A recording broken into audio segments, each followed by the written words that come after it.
Diz assim a palavra de Deus: vós, porém, amados, lembrai-vos das palavras anteriormente proferidas pelos apóstolos de nosso Senhor Jesus Cristo, os quais vos diziam: no último tempo haverá escarnecedores, andando segundo as suas ímpias paixões. São estes os que promovem divisões sensuais, que não têm o Espírito. Vós, porém, amados, edificando-vos na vossa fé santíssima, orando no Espírito Santo, guardai-vos no amor de Deus, esperando a misericórdia de nosso Senhor Jesus Cristo para a vida eterna. E compadecei-vos de alguns que estão na dúvida, salvai-os arrebatando-os do fogo. Quanto a outros, sede também compassivos em temor, detestando até a roupa contaminada pela carne. Irmãos, saber que os falsos profetas estão junto de nós no mesmo campo evangélico, que eles são ardilosos, invejosos, que eles são cruéis, saber que eles não amam a Cristo e muito menos a nós, saber disso tudo, irmãos, saber que eles são furtivos, saber que suas ações parecem serem corretas, mas não são, e saber mais uma infinidade de coisas, queridos, como vimos no sermão passado, podem nos levar ao desânimo profundo. Principalmente quando olhamos para o lado, para alguém que nós conhecemos, e constatamos que esta pessoa que cantava conosco foi enlaçada, foi atraída pelo engodo do falso ensino. Aí, você que pensou que a igreja era um lugar seguro, agora você está preocupado se você está cercado de pessoas genuinamente crentes ou se são falsos. Aí você pode pensar, e o pastor? Será que ele é mesmo pastor verdadeiro? E os presbíteros da igreja? Será que nós estamos seguros? Será que estamos certos de que eles são verdadeiramente presbíteros? E o que dizer dos diáconos também? Aí você fica se perguntando, não é verdade, irmãos? Será que os oficiais da nossa igreja são todos genuinamente crentes? E agora, você pode estar perguntando, nós vemos uma lista em Judas, como eles são nuvens sem água, são rochas submersas. Eles são bastante furtivos, ardilosos, eles conseguem rebanhar multidões. E nós, olhando para nós, para a nossa igreja, parece que nós nem temos Deus conosco. Parece que Deus não está conosco. Quando nós temos essa visão firmada na horizontalidade, parece, não, Deus está do lado de lá, Deus não está aqui. Olha como eles agem, olha como eles trabalham, olha como eles jejuam.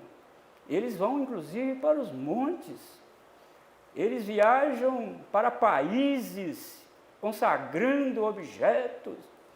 E a gente vê resultado, pastor. Eu estou falando isso, irmãos, porque tempos atrás, não dessa igreja, mas um irmão chegou perto de mim.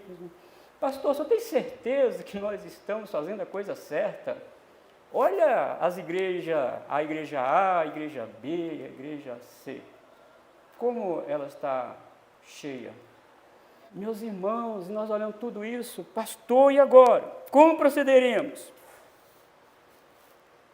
Como nós vamos fazer diante desse cenário, diante de resultados práticos? Como nós vamos fazer? Aqui, irmãos, Judas hoje vai nos dar 3 diretrizes. O que nós devemos fazer diante desse cenário, diante deste conglomerado gospel, diante, irmãos, deste grande ativismo missionário. Uma coisa é você ter atitude missionária, outra coisa é você ter um ativismo missionário. E diante disso tudo, Judas Na verdade, o Espírito de Deus vai nos guiar aqui, pelas Santas Escrituras, através de Judas, o que nós devemos fazer. Então, nós devemos ser diligentes para resistir ao ensino falso. E Judas diz, você vai resistir ao ensino falso de 3 maneiras aqui. E eu dividi esse texto aqui, brotando, claro, do seu texto e contexto. No primeiro lugar, Judas está dizendo, você precisa lembrar, recordar sempre do antigo evangelho. Lembram, queridos, Judas está nos dizendo, lembram, amados irmãos de Guanabara, lembram o que Jesus falou sobre isso. Vamos dar uma olhada para trás. Mateus capítulo 24, versículo 11, Jesus disse o seguinte, levantar-se-ão muitos falsos profetas e enganarão a muitos. Há muitos. Muita gente vai atrás dos falsos profetas. E não foi só Jesus. Paulo diz também para os presbíteros de Éfeso que eles deveriam montar guarda para proteger o rebanho de Deus, porque diz Paulo lá, eu sei que depois da minha partida penetrarão lobos vorazes que não pouparão o rebanho. Está lá em Atos capítulo 20, não é verdade? E o mesmo Paulo fala em 1 Timóteo capítulo 4, versículo 1. Ora, o Espírito afirma expressamente que nos últimos tempos muitos apostatarão da fé por obedecerem a espíritos enganadores e a ensinos de demônios. Espíritos enganadores e a ensinos de demônios. Por isso que são furtivos, são rochas submersas, não apresenta perigo nenhum. O joio parece demais com o trigo e é tudo similar. Você não sabe, se você não tiver, irmãos, embasado aqui na palavra de Deus, você vai ficar perdido. Você vai ficar sem norte na sua vida. Vai entrar muita dúvida no seu coração. Você vai ficar cocheando em 2 pensamentos. Gente, está certo isso? Meu Deus, como eu faço? Será que isso está certo?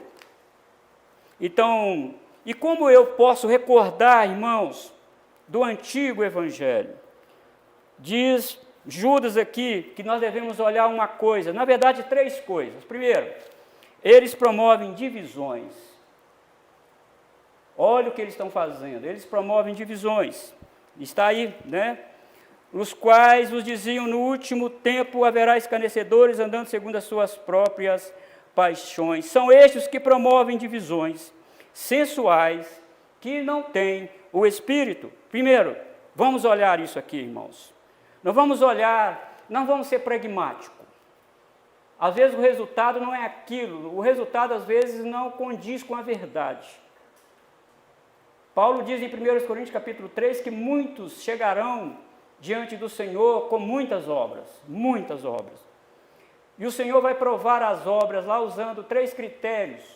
A obra que é feita com base em feno, madeira e palha, né? Ou pedras preciosas e ouro. Então, madeira, feno e palha, essas obras são muitas, mas elas não têm substância, elas não são sólidas. A base é Cristo, eles construíram a vida cristã em cima disso, usando esse material. Muito cuidado com o volume de material que você está vendo. Você precisa olhar para a verdade. Olha para aquilo que Jesus falou. Olha para aquilo que os santos apóstolos falaram. E olha para a vida dele. Eles promovem divisões. Irmãos, no primeiro século, uma das divisões que eles fizeram na igreja é dizer que Jesus não é Deus. Jesus não veio em carne. Não tem jeito de Deus, Jesus ser Deus. Vocês são tolos. Vocês são ignorantes em pensar que esse homem que sangrou na cruz é Deus. Onde vocês estão com a cabeça?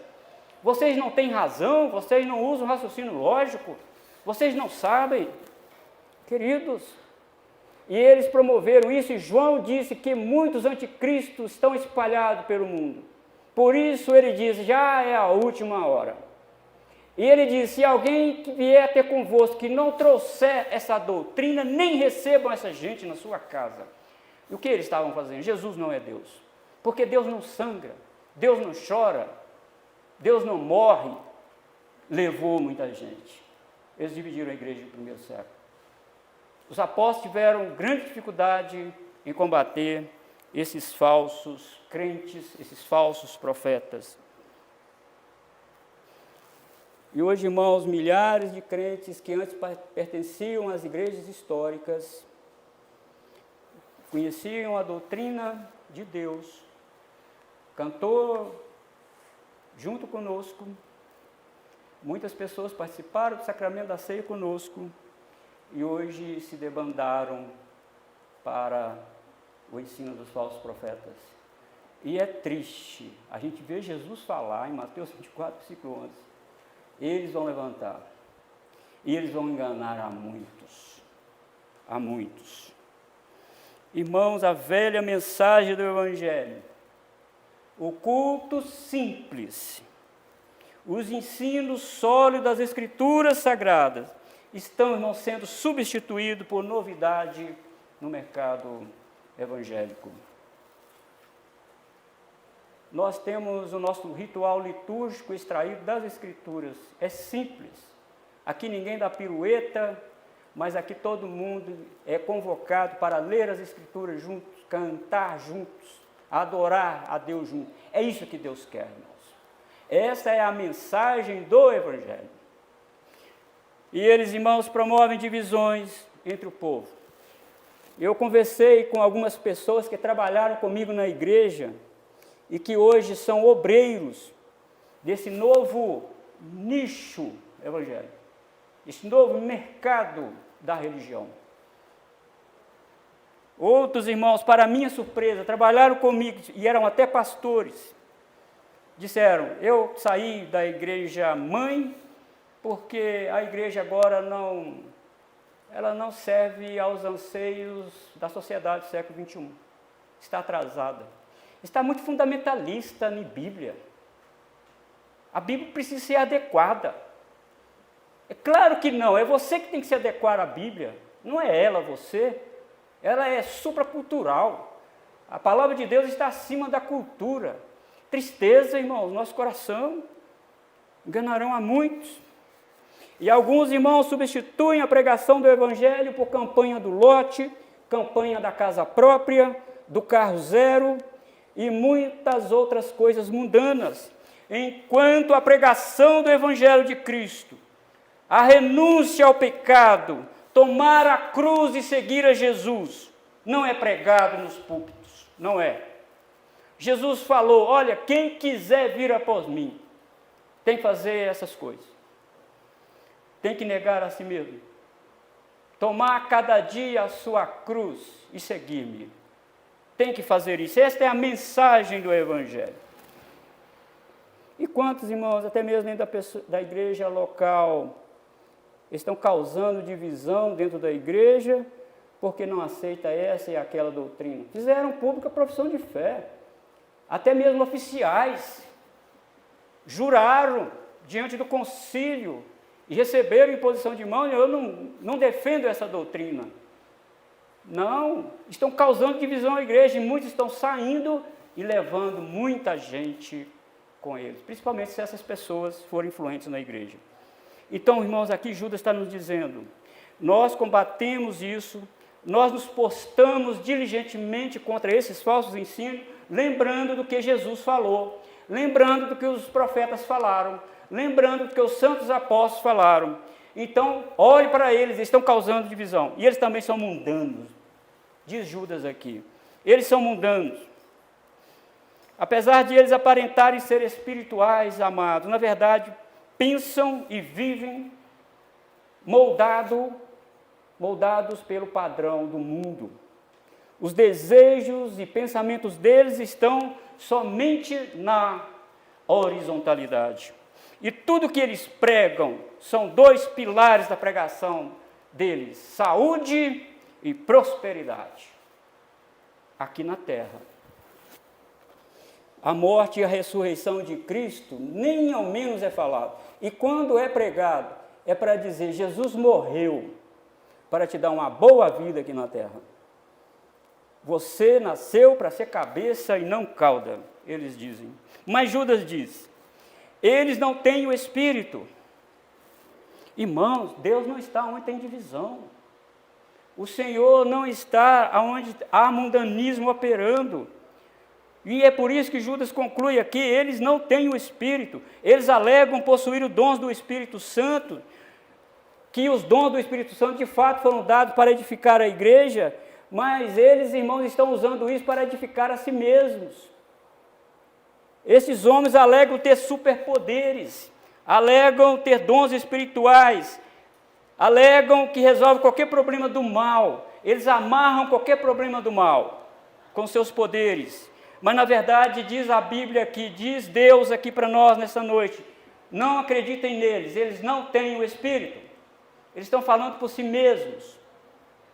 Então você vê, irmãos, como que nós nos postamos diligentemente para combater isso, primeiro recordando do Evangelho, e pensando aqui, irmãos, eles promovem divisões, eles são mundanos, e eles não têm o Espírito.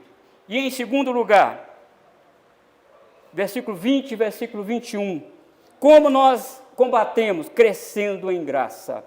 Nós combatemos isso crescendo em graça. Dê uma olhada, volte seus olhos aí para o versículo 20 e 21. Vós, porém, amados, edificando-vos na vossa fé santíssima, orando no Espírito Santo, guardai-vos no amor de Deus, esperando a misericórdia de nosso Senhor Jesus Cristo, para a vida eterna. Se os falsos mestres, amados, promovem divisões na igreja e outras coisas, mas que são contrárias aos ensinos de Jesus e dos seus santos apóstolos, Judas usa aqui, vós, porém, amados. Ele usa uma adversativa. Vocês não, amados. Quem somos nós, irmão? Aqui está no versículo 1. Lá, lembra que nós passamos aqui? Quem nós somos? Nós somos amados, guardados. E nós somos chamados. Vós, porém, amados. Vocês não. Vocês não. Então, como que nós vamos crescer na graça aqui? Judas nos dá aqui, irmãos, 4 bases para nós crescermos na graça. Primeiro, doutrina. Precisamos da doutrina, edificando-vos na vossa fé santíssima. Isso é doutrina, irmãos. E se alguém não for devotado à doutrina de Deus, certamente não conseguirá resistir os falsos profetas, os falsos mestres. Quando Judas fala da fé santíssima, ele não está falando da fé objetiva em Cristo. Ele está falando, irmãos, da fé objetiva da palavra de Deus, é o escopo doutrinário da palavra de Deus, é o padrão de Deus, são os juízos de Deus, são tudo aquilo que Deus revelou na sua santa palavra. Nós temos que ser edificados aqui, irmãos, é aqui. Fuja desses lugares que não expõem as santas escrituras. Por isso, vós, porém, amados, vocês precisam conhecer a doutrina de Deus. Irmãos, a vida cristã ela é construída sobre o fundamento da Escritura Sagrada. Paulo diz em Efésios capítulo 2, versículo 20 e 21, edificado sobre o fundamento dos apóstolos e profetas, sendo ele mesmo Cristo Jesus a pedra angular, no qual todo edifício bem ajustado cresce para santuário dedicado ao Senhor. A solidez e segurança de uma construção, irmãos, depende do seu fundamento. E o nosso fundamento não está posto sobre sonhos alucinados. Eles têm sonhos alucinados. Eles são carnais. Eles alegam ter visões. Eles alegam terem profecias, que Deus fala diretamente com eles. Mas Judas diz aqui, não, eles não têm o Espírito. Eles não falam pela palavra de Deus. E eles inventam coisas bizarras e torcem a palavra de Deus. Então você vê que nós crescemos na graça, primeiramente, irmão, na doutrina, edificando-vos na vossa fé santíssima. Segundo, na oração, orando no Espírito Santo. Nenhum crente, queridos irmãos, genuíno, pode crescer na verdade sem orar. Em Efésios capítulo 6, Paulo coloca a oração como uma das armaduras de Deus para combater o mal. E se o crente quiser vencer, irmãos, os ataques do inimigo, ele precisa orar. Ele precisa tirar todo dia tempo na sua casa para orar. Ele precisa vir à igreja para orar. Ele precisa reunir com sua família para orar. Porque senão, irmãos, ele está levando uma vida de blá, blá, blá. Não, a vida cristã não é construída sobre isso. A vida cristã é construída, irmãos, sobre a doutrina de Deus. E Judas diz aqui, na oração. Nós precisamos orar, e é no Espírito Santo. E como nós oramos no Espírito Santo, se nós não temos doutrina, nós vamos orar errado. Nós vamos orar errado, e Tiago diz que não tendes porque não pedis, porque pedis mal, para gastardes em vossos deleites. Mas quando nós temos doutrina, irmão, nós oramos bem, nós oramos segundo a palavra de Deus. Sem a palavra de Deus, que é a doutrina que vimos, irmãos, na primeira subdivisão, e também sem o Espírito Santo, não conseguimos orar, porque diz Paulo que o Espírito assiste em nossas fraquezas, porque não sabemos orar como convém, mas Ele intercede por nós com gemidos inexprimíveis. Quando nós oramos, irmãos, nós estamos falando diretamente com Deus. Então Judas diz, você tem que crescer na graça para vencer os falsos profetas. Muda a lente dos seus óculos, está muito embaçado, a sua mente está muito embrutecida, muito embotada, e é a palavra de Deus que vai abrir sua mente, é ela que vai fazer isso em nosso coração. Se tem uma coisa, irmãos, que tira esse momento nosso da oração, são hoje a internet e as mídias sociais. Como isso tira tempo da gente.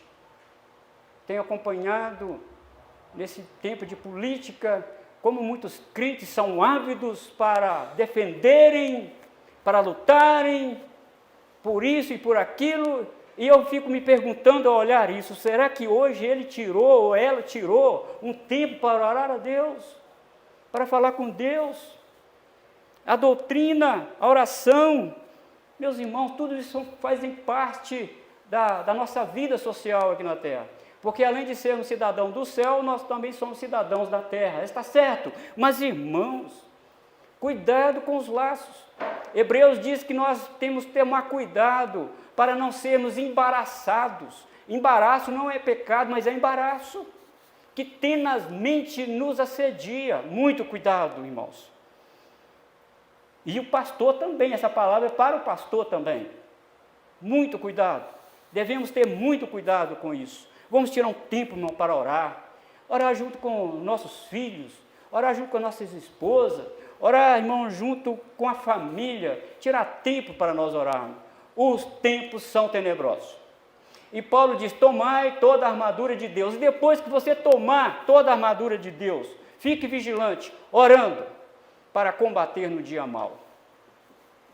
O dia é mau. O dia não é bom, irmãos. Estamos vivendo dias muito ruins e vai piorar, ética e moralmente. O mundo vai melhorar tecnologicamente, cientificamente, ele vai melhorar. A Bíblia diz isso, Daniel capítulo 12, e a ciência se multiplicará. Vai melhorar, mas não pense que o mundo vai melhorar moral e ética. O mundo vai ficar fora de padrão. É como nos dias de Noé.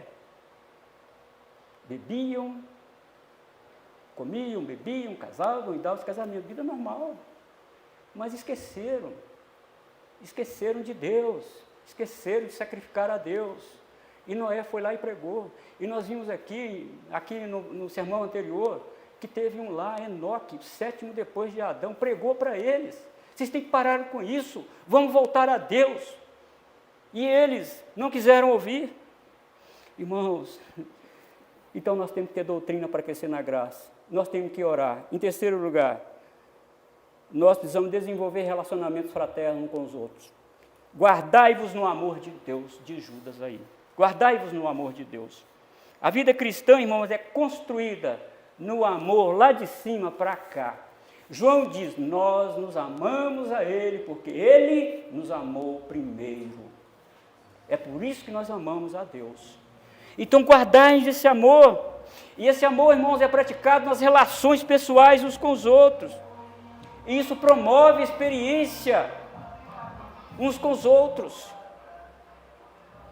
Na quinta-feira aqui, o irmão abriu o coração dele para a igreja. E nós oramos juntamente com ele. E nós temos que amar. Não é amar de palavras de João, mas de fato e de verdade. Irmão, nós precisamos disso. Orar uns com os outros, importar uns com os outros. Guardai-vos no amor de Deus. A doutrina diz, irmãos, que Deus amou. E Deus prova, diz Paulo em Romanos 5, em versículo 8, Deus prova o seu amor para conosco de ter enviado Jesus para morrer em nosso lugar. Jesus não amou só de palavra. Deus não amou só de palavra. Ele enviou Jesus, é o Filho dele, é o único Filho dele. Ele enviou, ele provou que nos ama. Que grande amor o Senhor tem para conosco. E nós precisamos, irmãos, ter isso. E nós vimos hoje em Cantares como esse amor de Cristo para a igreja, ela precisa ser recíproco, precisa ser, irmãos, comprometido. Jesus, irmãos, fundou a igreja. E as Escrituras denominaram a igreja como corpo de Cristo, com vários membros. Não são membros soltos, estão tudo interligados um com o outro. A palavra de Deus diz também que a igreja é a lavoura de Deus, é edifício de Deus. Lavoura é tudo junto.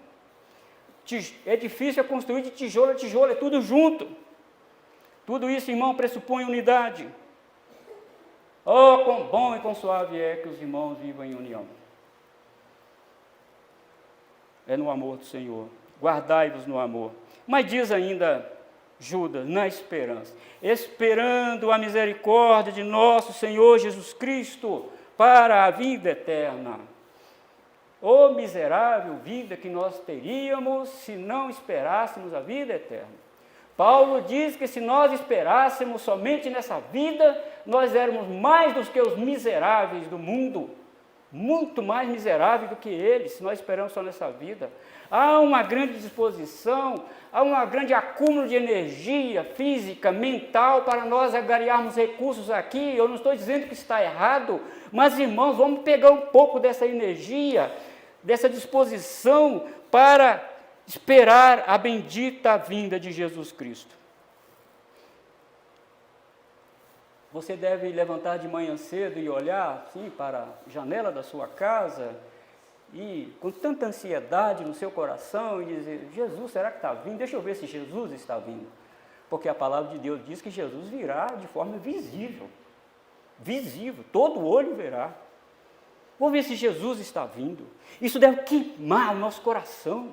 Isso deve arder no nosso coração, esperando, irmãos, a misericórdia de nosso Senhor Jesus Cristo para a vida eterna. Nós temos um encontro com Deus, irmãos. Temos um encontro com Ele. Nós devemos aguardar essa bendita misericórdia do Senhor. Judas diz aqui, irmãos, que a única coisa melhor que nós devemos esperar nessa vida é a vinda de Jesus, é a misericórdia de Jesus. Quando Ele se manifestar, irmãos, aí sim estará consolidada a misericórdia de Jesus em nossa vida. Quem aguarda a misericórdia de Cristo tem forças para lutar contra o engano e mentiras do diabo. E o diabo usa esses falsos profetas para isso. Quem, irmãos, aguarda a misericórdia de Jesus, tem prazer na doutrina de Deus, ele cultiva o amor entre irmãos, ele cultiva uma vida de oração entre irmãos.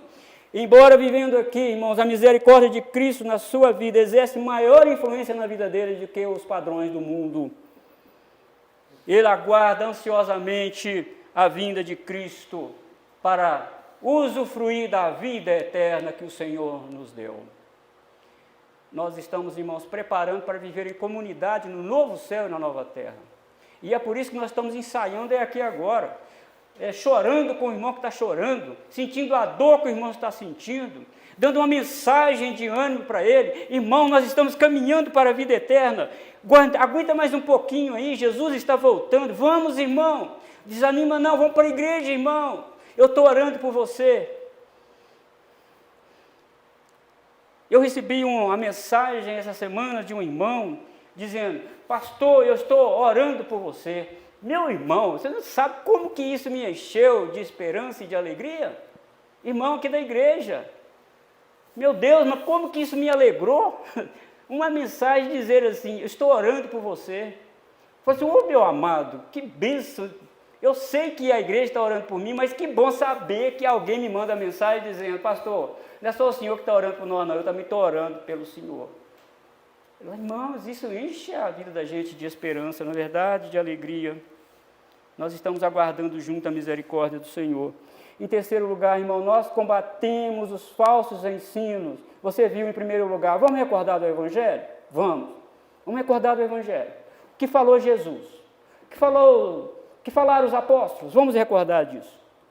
Vamos crescer em graça. Vamos firmar na doutrina, vamos firmar na oração. Vamos ter esperança. E em terceiro lugar aqui, irmão, sendo piedosos. Sendo piedosos, versículo 22, versículo 23. E compadecei-vos de alguns que estão na dúvida, salvai-os arrebatando-os do fogo. Quanto a outros, sede também compassivos em temor, detestando até a roupa contaminada pela carne. Que harmonia, né, irmãos? Escriturística. Que harmonia das Escrituras nós temos aqui. Quem aguarda a misericórdia do Senhor, exerce misericórdia. Viu? A via de mão dupla. Nós temos aqui uma rodovia duplicada, né? Uma via de mão dupla. Quem aguarda a misericórdia, compadece. Compadece. Por que, irmão, precisamos compadecer? O joio parece demais com o trigo. O falso parece demais que é verdadeiro. A embalagem é muito bem feita e muita gente é enganada. Não é porque ela não é crente. Às vezes as pessoas vão para lá não são crentes, não são crentes. São salvas por Jesus. Mas compraram o pacote fechado sem olhar lá dentro da embalagem. Eles acharam a embalagem muito bonita, muito pertinente para aquele momento de dor, de luta, de devaneio que ele está passando, de percalço, a sua vida estava cinzenta, ele não tinha uma visão clara da sua vida, estava passando por um momento nebuloso, tempestade, água entrando dentro do barco dele, e ele comprou o pacote, ele foi. É por isso que a palavra de Deus diz aqui, amados: compadecei-vos de alguns que estão na dúvida, não façam deboche dele, não riem na cara dele, não, compadece dele, compadeça, compadece, não fale mal dele, não chama ele de fracote, não diz para ele que ele não tem fé, ele tem sim, ele foi enganado, ele foi no engodo. O ensino apostólico diz, irmãos, que há na igreja crentes fracos na fé. A Bíblia diz que para nós sermos salvos precisamos de fé salvadora, mas a Bíblia não diz quantidade de fé que nós precisamos. Ela diz que temos que ter a fé salvadora, mas na quantidade não diz. E o apóstolo Paulo diz em Romanos 14 que há crentes fracos na fé. Mas são crentes, irmãos, são salvos. São salvos. Mas que por um momento deles, eles foram apanhados pela rede da contaminação da carne, foram apanhados por isso. O apóstolo Paulo diz lá em Romanos 14, versículo 1, acolhei, nós devemos fazer, acolhei o que é débil na fé, não porém para discutir opiniões, não. E o versículo 10, tu porém, por que julgas teu irmão? E tu por que desprezas o teu? Pois todos compareceremos perante o tribunal de Deus. Viram isso, irmão? Tem muitas pessoas que saíram das igrejas históricas, solidamente doutrinadas, por causa de comida. E o contexto que Paulo está falando aqui em Romanos 14 é comida. Tinha crentes lá que não, comer carne não dá, isso é pecado, eu como só legumes. E aqueles crentes que tinham uma fé mais robusta, ficavam zombando deles, julgando eles. Assim, isso é muito fraco. Rapaz, Deus deu a carne para comer. Não, mas isso é você que tem esse entendimento. Tem outros que não têm esse entendimento. Então, o que nós temos que fazer? Acolher o que é débil na fé. não para discutir opiniões, mas colhe, compadece dele, compadece. Paulo diz que quem come para o Senhor come, quem não come para o Senhor também não come. Meu Deus, nós somos a igreja. Para que ficar discutindo essas coisas? Irmão, se Cristo não rejeita esse irmão, por que não come ou come? Somos nós que vamos julgar ele? Eu não como essa carne, eu não tomo café. Meu Deus, é nosso irmão. Não podemos deixá-lo, abandoná-lo, criticá-lo, fazer deboche dele. Ele é débil na fé. Ele acha que isso é pecado. Paulo diz em Romanos capítulo 15, agora, ora, nós que somos fortes, devemos suportar as debilidades dos fracos e não agradar-nos a nós mesmos. Isso é compadecer. Às vezes eu deixo de agradar a mim para socorrer o irmão, compadecer do irmão. O apóstolo Paulo diz, olha, se comer carne escandaliza meu irmão, então eu não como. Eu não estou aqui para escandalizar o irmão, então eu não vou comer carne se escandaliza o meu irmão. Porque o meu lema é o Evangelho de Cristo. Se isso vai ser um obstáculo, se isso obsta o crescimento do Evangelho, então eu não como. Pronto, qual é o problema? Aqui nós estamos dando esses exemplos, mas há muitos pontos doutrinários dentro da igreja, que pessoas não concordam e que promovem divisão na igreja, e não há a misericórdia, não há o compadecimento. Precisamos abraçá-lo, doutriná-lo, conversar com ele. Fala, meu irmão, é por aqui, a palavra de Deus diz que é por aqui. Então, como eu compadeço desse irmão? Diz a Escritura, suportando as suas debilidades espirituais. Assim que eu compadeço. E voltando aqui, irmãos, ao nosso texto, temos nesses 2 versos 3 categorias de crentes aqui, que Judas fala. 3 categorias. Há aqueles que estão na dúvida, são crentes, são salvos em Cristo Jesus, mas tem alguma dúvida. Irmãos, há coisas, há pontos na Bíblia, que até mesmo que tem um alto grau, um grande cabedal de academicismo teológico, tem problemas. Quanto mais um irmão. E isso não pode, irmãos, nos afastar desse irmão, deixá-lo à bancarrota aí no mundo. Não, nós não podemos fazer isso. Nós precisamos de compadecer desse irmão. Então, há aqueles que estão na dúvida, e são crentes, são pessoas salvas em Cristo Jesus. Segundo, tem aqueles irmãos que estão tão comprometidos com o falso ensino, que estão numa espécie de fogueira. Se eles não forem tirados de lá, jamais conseguirão sair. E se você voltar seus olhos aí para o versículo 7, esse versículo 7 joga luz aqui nesse texto, dessas pessoas que estão, para nós arrebatar essas pessoas da fogueira. Como Sodoma e Gomorra e as cidades circunvizinhas, que havendo se entregado à prostituição como aqueles, seguindo após outra carne, são postas para exemplo do fogo eterno, sofrendo punição. O contexto aqui é lá de Ló. Chegaram 2 anjos conversando com Abraão. Olha, Abraão, eu fui enviado para destruir aquela cidade. E Abraão ora, se tiver tanto justo lá, Senhor, o Senhor vai destruir? Não. E se tiver, não, também não destruo. Mas os 2 anjos desceram para Sodoma e Gomorra, para tirar Ló da fogueira. Irmão, Ló era um homem que viveu com Abraão. Ele viu Deus operar na vida de Abraão. Ele viu as maravilhas de Deus operando na vida de Abraão. Tenho certeza que Abraão ensinou muita coisa a Ló sobre Deus. Ló era sobrinho dele. Mas, irmãos, ele olhou as campinas verdes das proximidades de Sodoma e foi atraído.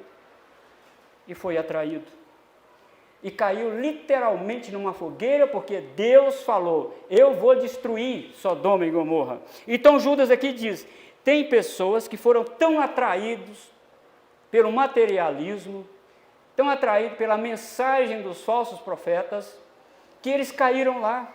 E eles estão numa fogueira, literalmente. Entrem lá e tirem, arrebatem eles de lá, converse com eles, arrazoasa com ele. Vai, irmãos, converse com ele. Você conhece alguém que estava nessa igreja aqui e foi. Então Deus nos manda hoje compadecer dele. Entra lá na fogueira e tira ele de lá. Convença ele que ele está no lugar errado. Mas a igreja presbiteriana é a melhor igreja? Não estou dizendo isso. Estou dizendo isso porque tira ele, volta para a igreja presbiteriana, volta para aqui, para a palavra de Deus. É para a palavra de Deus. Volta ele para a palavra de Deus. Tira ele de lá, arrebata ele do fogo. Assim como Deus tirou Ló do fogo de Sodoma e Gomorra, tira esses irmãos também de lá. São crentes, são pessoas que servem a Deus. Terceiro, aqueles que se contaminaram profundamente com os padrões deste mundo. Mas não se assustem, são eleitos de Deus. São eleitos de Deus e precisam serem purificados, precisam voltar. Judas aqui está falando sobre uma purificação, a contaminação cerimonial. Em Levítico capítulo 15, versículo 17, trata da contaminação cerimonial, onde até a roupa podia ser contaminada. E caso isso acontecesse, tanto a pessoa como as suas vestes deveriam passar pelo ritual de purificação com água pura. O sacerdote tinha o dever de fazer isso. E no Antigo Testamento, se alguém entrasse em contato com a roupa contaminada, também ficava impuro. E Judas está nos dizendo aqui, olha, aborreça essa contaminação, deteste essa contaminação, mas não detesta o pecador, não. Vai lá. Essa roupa dele está contaminada com as sujidades deste mundo, com a ética deste mundo, com o padrão deste mundo. Ele não observou Romanos capítulo 12. Olha, e não vos conformeis com este século, mas transformai-vos na renovação da vossa mente. Ele foi sendo levado e acabou se contaminando. Irmãos, ao lidarmos com o pecado de alguém, devemos detestar sim o pecado, mas não o pecador. Ele precisa ser restaurado de forma misericordiosa. A igreja, irmãos, é o lugar de restauração e não de condenação. Devemos, irmãos, ter sabedoria para lidar com estas coisas. Irmãos, não devemos jogar o bebê fora com a água suja. Vamos lavar o bebê, joga a água suja e mantém o bebê aqui. Não podemos fazer isso. Vamos distinguir as coisas. E quando alguém fratura o braço, o que o médico faz? Ele engessa todo o corpo? Não, ele trata, ele engessa só o braço. Deixa os outros, não precisam de gesso.